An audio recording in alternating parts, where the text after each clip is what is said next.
नमस्कार, मैं हूं श्रवण दंबोली और आप देख रहे हैं गुनाह। बॉलीवुड एक्टर सलमान खान को फिर से एक बार जान से मारने की धमकी मिली है। मुंबई के वर्ले स्थित ट्रांसपोर्ट डिपार्टमेंट में अज्ञात शख्स ने व्हाट्सएप मैसेज कर सलमान खान की कार को बम से उड़ाने की बात कही। रविवार देर रात भेजे गए इस मैसेज में लिखा है कि हम सलमान खान को घर में घुसकर मारेंगे। मुंबई की वर्ली पुलिस ने अज्ञात के खिलाफ शिकायत दर्ज कर जांच शुरू कर दी है। पिछले साल 14 अप्रैल को सलमान खान के गैलेक्सी अपार्टमेंट में फायरिंग हुई थी। इस हमले की जिम्मेदारी लॉरेंस गैंग ने ली थी और इस केस में पुलिस ने 7 लोगों को गिरफ्तार किया था। इनमें से एक आरोपी ने खुदकुशी कर ली है। लॉरेंस गैंग से लगातार मिल रही धमकियों पर सलमान खान ने कुछ समय पहले ही इस पर चुप्पी तोड़ी। फिल्म सिकंदर के प्रेस मीट में एक्टर ने कहा था कि जितनी उम्र लिखी उतना जिएंगे।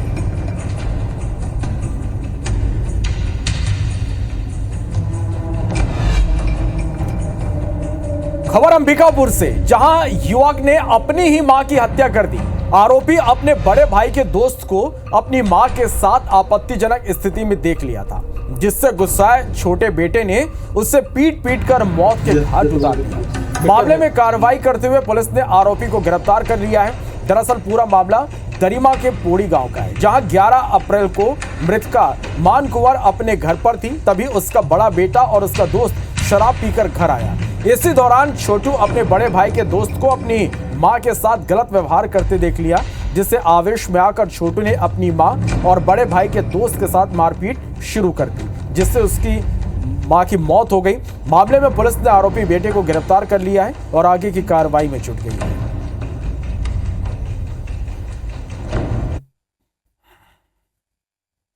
विवेचना अपराध पंजीबद्ध करके विवेचना के दौरान पुलिस को ये पता लगा कि उसका जो छोटा लड़का है छोटू मरावी, उसी ने जो है अपनी मां की हत्या की है। उक्त प्रकरण में हत्या का प्रकरण जो है कायम किया गया है एवं आरोपी छोटू मरावी को जो है गिरफ्तार किया गया है। जबलपुर के माढ़ो ताल में एक शख्स के अंधे कत्ल की गुत्थी पुलिस ने सुलझा ली है। खुलासा हुआ कि नाबालिग बेटे ने अपने दोस्तों की मदद से अपने ही पिता की हत्या की थी। पिता शराब पीकर अपनी पत्नी और बेटियों की पिटाई करता था, जिससे परेशान बेटे ने खौफनाक साजिश को अंजाम दिया। लेकिन पिता की लाश ठिकाने लगाते वक्त सीसीटीवी कैमरों से बच नहीं पाया। पुलिस पूछताछ में यह भी खुलासा हुआ कि मृतक न सिर्फ शराब के नशे में पत्नी और बेटियों से मारपीट करता था, बल्कि बेटियों पर बुरी नजर भी रखता था। दरअसल मृतक ने 3 बेटियों की मां से शादी की थी और आरोपी नाबालिग उसका अपना बेटा था। अपनी सौतेली मां और बहनों को अपने सगे पिता की प्रताड़ना से बचाने के लिए ही नाबालिग बेटे ने इस हत्याकांड को अंजाम दिया। फिलहाल पुलिस ने नाबालिग सहित उसके दोनों साथियों को गिरफ्तार कर लिया है। सीसीटीवी फुटेज के आधार पर उनके प्रॉपर पूछताछ करने के बाद वो लोगों ने कन्फेशन करते ही तीनों लोग मिलके ये मर्डर किए गए करके अभी तीनों लोगों को हमने गिरफ्तारी की है और उसकी यूज़ किए हुए मोटरसाइकिल को भी हमने जब्त किए। बड़वानी के अंजड़ नगर में सोमवार दोपहर एक दर्दनाक घटना सामने आई। अंजड़ थाने के पीछे गायबेड़ा में आरोपी पति इंदर सिंह ने अपनी पत्नी बीना बाई के धारदार हथियार से हत्या कर दी। घटना दोपहर करीब 3 बजे की है। घटना के समय मृतका का बेटा घर से बाहर था। बहू घर में कपड़े धो रही थी। परिजनों को मारपीट की सूचना मिलने पर एम्बुलेंस को बुलाया गया। डॉक्टरों ने जांच के बाद महिला को मृत घोषित कर दिया। डॉक्टर ने बताया कि महिला के सिर और चेहरे पर धारदार हथियार से गंभीर चोट के निशान मिले। वही घटना के बाद से आरोपी पति फरार। दिमाग से थोड़ा वो 2-1 महीने का होगा था। तो उसने मार दिया। क्या मारा? हमारा ये पता नहीं, मैं तो देखने गया था बस। अच्छा, डेथ हो गई। हाँ। सिर पर बहुत चोटें लगी हुई है, जो किसी धारदार हथियार से होना प्रतीत होती है। अभी महिला हमारे पास मृत अवस्था में आई है। परिजनों द्वारा इनके पति द्वारा मारना बताया जा रहा है। रायसेन के सतलापुर थाना पुलिस ने महिला की हत्या की गुत्थी सुलझा ली है। साथ ही पुलिस ने आरोपी को गिरफ्तार भी कर लिया है। आरोपी महिला के साथ लिव इन में रहता था। बता दें कि 8 अप्रैल को किराए के घर में खून से लथपथ और हाथ पैर बंधी महिला की लाश मिली थी, जिसकी पहचान हरियाणा निवासी किरण के रूप में हुई थी। पुलिस की जांच में सामने आया कि किरण अपने साथी कृष्णा शर्मा के साथ लिव इन में किराए पर कमरा लेकर रह रही थी। पूछताछ में मकान मालिक ने बताया कि 4-5 दिन से दरवाजा बंद था और कोई हलचल नहीं दिख रही। पुलिस ने जब जांच तेज की तब सीसीटीवी फुटेज और स्थानीय जानकारी के आधार पर कृष्णा शर्मा को 5 अप्रैल को इलाके से भागते देखा गया, जिसके बाद मुखबिर की सूचना पर पुलिस ने कृष्णा शर्मा को गिरफ्तार कर लिया। पूछताछ में आरोपी ने स्वीकार किया कि 4 अप्रैल को शराब के नशे में उसने किसी बात को लेकर किरण से विवाद किया था और गुस्से में आकर उसकी हत्या कर दी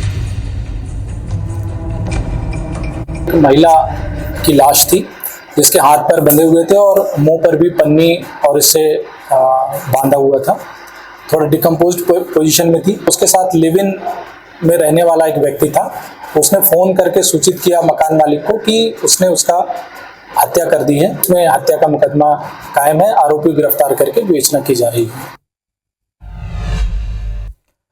हरदा के सिटी कोतवाली थाना क्षेत्र की गोपी कृष्ण कॉलोनी में सेक्स रैकेट चलाते 2 पुलिसकर्मी सहित 6 लोगों को गिरफ्तार किया गया। एक ड्राइवर पुलिसकर्मी ने कॉलोनी में किराए से मकान ले रखा था जिसमें सेक्स रैकेट चल रहा था। लंबे समय से कॉलोनी वासी इनकी हरकतों से परेशान थे। रविवार को जब 3 महिला और 3 पुरुष मकान में अंदर घुसे तब कॉलोनी वासियों ने बाहर से ताला लगाकर पुलिस को सूचना दे दी। सिटी कोतवाली पुलिस मौके पर पहुंचकर 6 लोगों को गिरफ्तार कर थाने लाई। पकड़े गए दोनों पुलिसकर्मी पुलिस लाइन में ड्राइवर हैं। मामला संज्ञान में आते ही एसपी ने दोनों को सस्पेंड कर दिया। आगे की कार्रवाई जारी है।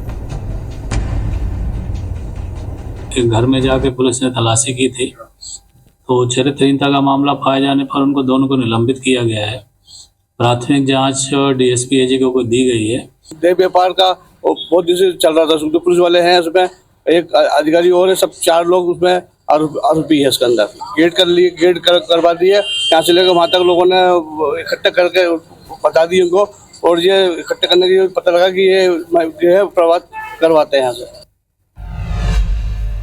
ग्वालियर में रविवार रात पकड़े गए सेक्स रैकेट के मामले में लगातार खुलासे हो रहे हैं। यहाँ के होटल हवेली इन गेस्ट हाउस में दार्जिलिंग, सिलीगुड़ी, मेरठ सहित कई शहरों से सेक्स वर्कर को बुलाकर अनैतिक काम कराया जा रहा था। ग्राहकों को लाने का काम खुद होटल संचालक करता था और इसका सौदा नेपाल की एक महिला एजेंट करती थी। रुपया मिलते ही ग्राहक को सेक्स वर्कर पेश कर दी जाती थी। इस मामले में यूनिवर्सिटी थाना पुलिस ने 7 युवतियों सहित 2 ग्राहकों को होटल के कमरों से पकड़ा। इस दौरान होटल संचालक वहां से भाग निकला। पुलिस ने होटल संचालक और 2 ग्राहक सहित नेपाल की एक महिला एजेंट पर एफआईआर दर्ज की है, जिनकी तलाश में 2 पुलिस की टीम जुटी हुई है। टोटल 8 लड़कियां बरामद हुई थी उस रात्रि को हवेली इन होटल से। और जब उन लड़कियों से पूछताछ की गई तो सभी लड़कियों ने ये बताया कि दीपक शर्मा द्वारा उसको उन लोगों को बुलाया गया था, टिकट्स वगैरह भेजी गई थी और पेमेंट्स वगैरह भी दीपक शर्मा जो है कई सारी लड़कियों को ऑनलाइन माध्यमों से करता था। दीपक शर्मा की तलाश की जा रही है और उसको जल्द से जल्द पकड़ा जाएगा। जबलपुर के सिविल लाइन थाना क्षेत्र में छात्रा से दुष्कर्म का मामला सामने आया है। यहां पटना बिहार के रहने वाले एक टीचर ने छात्रा को शादी का झांसा देते हुए दुष्कर्म की घटना को अंजाम दिया। इतने नहीं, आरोपी ने पीड़िता के परिवार को जान से मारने की धमकी भी दी। दरअसल आरोपी विकास कुमार यूट्यूब पर ऑनलाइन कोचिंग पढ़ाता है। कोचिंग पढ़ने के दौरान शिक्षक और छात्रा की दोस्ती हुई। यूट्यूबर टीचर विकास ने छात्रा को शादी करने का भरोसा दिलाते ही घटना को अंजाम दिया। मामले में पीड़िता ने थाने में आरोपी के खिलाफ शिकायत की है। पुलिस ने केस दर्ज कर आरोपी की तलाश शुरू कर दी है। इसमें जो आरोपी है वो पटना का रहने वाला है। यूट्यूब के माध्यम से जो है गणित की कोचिंग पढ़ाता है। उसी माध्यम से जो है फरियादिया से इसकी जान पहचान हुई थी, तो लगभग 1 साल पुरानी इनकी पहचान है। और जो है इसमें हमने टीम को लगा दिया है। हम जल्दी इसकी जो आरोपी है उसकी गिरफ्तारी कर लेंगे। दुर्ग में 6 साल की बच्ची से दरिंदगी और हत्या के मामले में बड़ा खुलासा हुआ। दुर्ग पुलिस ने बताया कि पीएम से बच्ची के शरीर से कुछ सैंपल लिए गए थे जो आरोपी सोमेश यादव के डीएनए से मैच हो गए। यानी आरोपी कोई और नहीं बल्कि मासूम के सगे चाचा ही है। एसपी ने बताया कि डीएनए रिपोर्ट की कॉपी न्यायालय में जमा करने की तैयारी की जा रही है। दरअसल 6 अप्रैल रामनवमी के दिन कन्या भोज करने की 6 साल की मासूम से रेप के बाद उसकी हत्या कर दी गई थी, जिसके बाद पुलिस ने 3 संदेहियों का डीएनए सैंपल लिया था, जिसमें आरोपी चाचा का डीएनए मैच कर गया। एसआईटी की टीम और भी कई पहलुओं पर लगातार जांच कर रही है। इस जांच के बाद और भी खुलासे होंगे। पोस्टमार्टम करते हुए डॉक्टर की टीम ने जो बच्ची के शरीर से डीएनए के लिए सैंपल सुरक्षित रखे थे, उस सैंपल का मिलान तीन आरोपियों जो संदेही आरोपी थे उनके डीएनए सैंपल से मैच जब कराया गया है, रिपोर्ट अनुसार रिपोर्ट जो आई है उसमें डीएनए का जो सैंपल है वो सोमेश यादव का पाया गया, स्पष्ट रूप से प्रमाणित हो गया। तो जो पहला इसमें हमारा जो आरोपी जिसको मान के चल रहे थे वो प्रमाणित हो गया है, कन्फर्म हो गया है, किसी प्रकार का कोई संदेह की गुंजाइश इसमें नहीं है। और इसमें कैसे बच्ची की डेड बॉडी वहाँ तक पहुँची और इसमें कौन शामिल था, क्या उसने डायरेक्ट किया या फिर उसके साथ कोई और शामिल था, ये हम लोग अभी विवेचना कर रहे हैं। मतलब सर डीएनए में ये तय हो गया कि चाचा ही आप। चलो, तो दुर्ग में 6 साल की बच्ची से दरिंदगी और हत्या के मामले में ये बड़ा खुलासा है। दुर्ग पुलिस ने ये जानकारी दी कि पीएम से बच्चे के शरीर से कुछ सैंपल लिए गए थे जो आरोपी सोमेश यादव के डीएनए से मैच हो गए, यानी आरोपी कोई और नहीं बल्कि मासूम का सगा चाचा ही है। एसपी ने बताया कि डीएनए रिपोर्ट की कॉपी न्यायालय में जमा करने की तैयारी की जा रही है। दरअसल 6 अप्रैल रामनवमी के दिन कन्या भोज करने गई 6 साल की मासूम से रेप के बाद उसकी हत्या कर दी गई थी, जिसके बाद पुलिस ने 3 संदेहियों का डीएनए सैंपल लिया था जिसमें आरोपी चाचा का डीएनए मैच कर गया। एसआईटी की टीम और भी पहलुओं पर लगातार जांच कर रही है।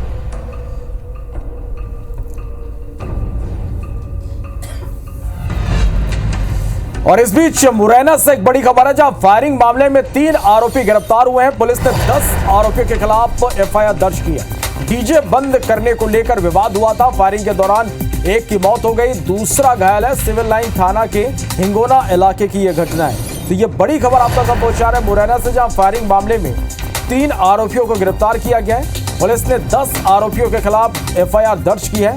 डीजे बंद कराने को लेकर विवाद हुआ था और फायरिंग के दौरान एक की मौत हो गई, दूसरा घायल है। सिविल लाइन थाना के हिंगोना इलाके की ये घटना है।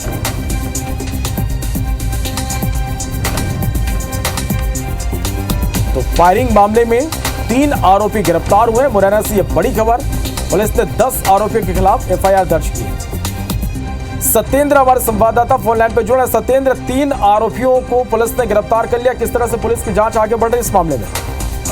बिल्कुल, देखा जाए तो लगातार जिस तरीके से जो परिजन है वो लगातार दबाव बना रहे हैं और जिस तरीके से जिले की लॉ एंड ऑर्डर व्यवस्था पूरी तरह से ध्वस्त होती जा रही है। परिवार वाले लगातार जो आरोप लगा रहे हैं कि बदमाशों ने पहले भी सुबह जब वो लोग यात्रा में शामिल होने के लिए निकले हुए थे तब भी परिवार बदमाशों ने उनको धमकी दी थी और उसकी शिकायत भी की गई थी। लेकिन कहीं ना कहीं जिस तरीके से पूरे जिले की व्यवस्थाओं की बात की जाए तो मुरैना जिले में कानून व्यवस्था पूरी तरह से ध्वस्त हो चुकी है। चाहे वो पुलिस अधीक्षक कार्रवाई कर रहे हैं या नहीं कर रहे हैं, ये कई सवाल खड़े करने वाली होती है। लगातार सवाल खड़े हो रहे हैं कि आखिर पुलिस अधीक्षक मुरैना में कर क्या रहे हैं, कानून व्यवस्था क्यों नहीं सुधारी। जिले भर में गोलियां चल रही हैं। हालांकि जब लगातार परिजनों का जो दबाव है उसकी क्रम में जो सीएसपी ने बताया है कि 3 आरोपियों की गिरफ्तारी की गई है और जो अन्य आरोपी हैं उनकी धरपकड़ के लिए पुलिस की जो टीमें हैं वो लगी हुई हैं। लेकिन परिजनों की अभी भी मांग है, चूंकि परिजनों ने पीएम नहीं कराया है, चूंकि रात को ये मामला दर्ज कर दिया गया था और परिवार को आश्वासन दिया गया था कि जिस तरीके से आरोपियों को तत्काल गिरफ्तार किया जाएगा। लेकिन अभी तक सिर्फ पुलिस के हाथ 3 आरोपी लगे हुए हैं। बाकी जो 7 आरोपी हैं वो सभी अभी फरार बताए जा रहे हैं। इस कारण से परिजन अभी पीएम भी नहीं करा रहे हैं। परिजनों ने वहीं पीएम हाउस के अंदर बैठे हुए हैं और लगातार ये मांग कर रहे हैं कि जो आरोपी हैं उनके खिलाफ कड़ी कार्रवाई की जाए और जो बदमाश है उनके जो मकान है, जो सरकारी जमीन पर मकान बने हुए हैं, लगातार मध्य प्रदेश के सरकार के मुख्यमंत्री और लगातार अधिकारी जो इस तरीके की गुंडागर्दी करने वाले जो लोग हैं या सरकारी जमीनों पर जो मकान बनाते हैं उनके मकान भी ध्वस्त किए जाए। लेकिन अभी तक कोई भी प्रशासनिक अधिकारी और वो मांग भी कर रहे हैं कि पुलिस अधीक्षक अभी तक कोई निर्णायक भूमिका और निर्णय की बात क्यों नहीं कर पा रहे हैं। ये कई सवाल खड़े करने वाली परिजन लगातार यहाँ आरोप लगा रहे हैं। परिजनों के साथ साथ देखी जाए तो बसपा के जो प्रदेश अध्यक्ष है वो भी आ गए हैं, पूर्व विधायक और वर्तमान विधायक जोरा के पंकज उपाध्याय वो भी है, पूर्व विधायक सत्यपाल सिंह सिकरवार, तमाम सारे जो जनप्रतिनिधि हैं वो भी यहाँ पर बैठे हुए हैं। लेकिन पुलिस और प्रशासनिक अधिकारी कोई निर्णायक बात इन लोगों से नहीं कर पा रहा है। इस कारण से अभी तक पीएम भी नहीं हो पाया है। जी चलो, बहुत शुक्रिया इस पूरी जानकारी के लिए।